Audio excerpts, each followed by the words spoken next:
बीडमध्ये धनंजय मुंडेंनी प्रचारासाठी जाहीर सभा घेतली। यावेळी पंकजाताईंनी मन मोठं केल्यामुळे मी तुमच्यासमोर उभा आहे असं म्हणत धनंजय मुंडेंनी पंकजा मुंडेंचे आभार मानले।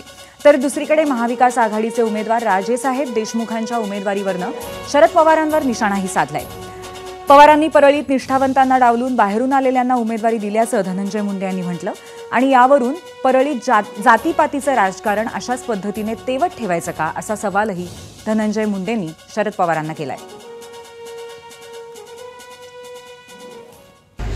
ही निवडणूक विधानसभेची ज्यावेळेस लागली, महायुती म्हणून या महाराष्ट्रात भारतीय जनता पार्टी, राष्ट्रवादी काँग्रेस पक्ष, शिवसेना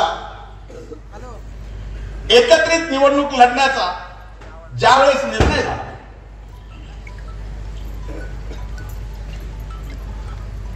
निर्णय झाल्यानंतर स्वाभाविकच मी इथला विद्यमान आमदार असल्यामुळं, ताईने मोठं मन केल्यामुळं मी महायुतीचा उमेदवार म्हणून आपल्या समोर बाहेर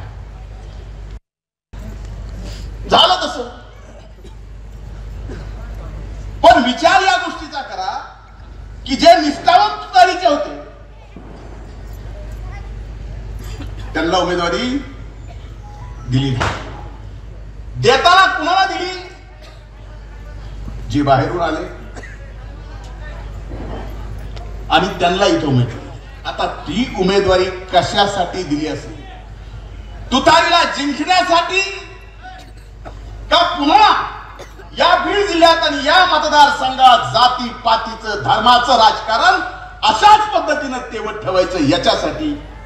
हे झोपताना विचार करा आणि मग ठरवा की कोण काय करतंय।